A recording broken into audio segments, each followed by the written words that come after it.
There are so many aspects that drive and really change the way that logistics is done. There's never a dull moment. So whether you're dealing with currency exchanges, causing people to shift where they're sourcing supplies from, or you're dealing with port strikes, weather, there's never a dull moment in transportation and logistics. And I really thrive on a challenge, and I thought that this was really the industry for me.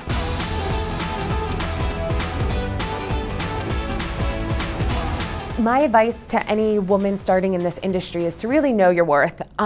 Understand that you know just as much, or if not more, than your male counterparts, which I think a lot of times in a male-dominated industry, women, and I say this as myself, tend to be a little bit intimidated by the knowledge or the presence of all this males and experience. But in such a dynamic industry, changing all of the time, somebody that has been in this industry 40 years isn't that much further ahead of somebody starting out in the industry, because really staying on top of current events and current challenges in the market and bringing your experience and expertise will really help women succeed in this industry. And the way things were done 40 years ago shouldn't be the way things are coming today. So bringing in, even as, a woman or just young person in general, bringing in fresh ideas on how to do things is really what this industry, which has been, archaic at times, Sure. Really needs.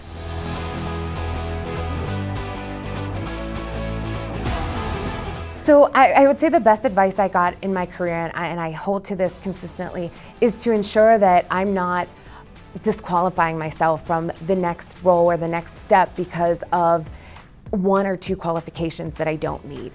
If I look at the overall job requirements or qualifications that a company is looking for, and I meet a lot of those criteria and know that I really could be best for the job, to apply anyway, to reach out to the hiring manager or mentor that you have to get their side of things, because I feel that sometimes often women look at it and point out what they don't have rather than what they do have. And I think really we need to focus on the strengths that we have and what value we bring to that position and that company.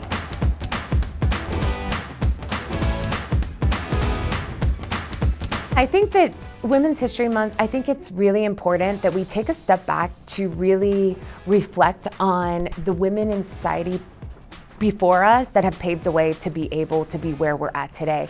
We see more women in universities and colleges. We're seeing more women take on leadership roles in companies.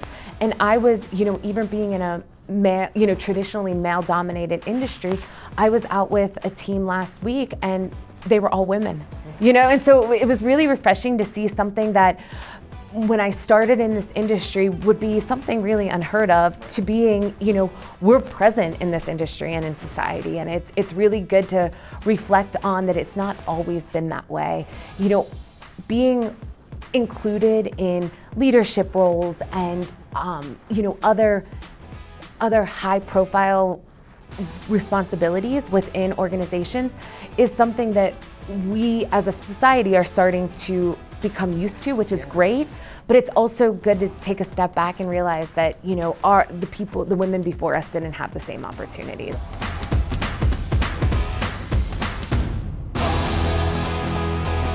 I think there needs to be a push, from our male counterparts and also more interest for women in the industry. I think, there could be better training on women's leadership and things that really inspire women to feel that they have a place in this industry.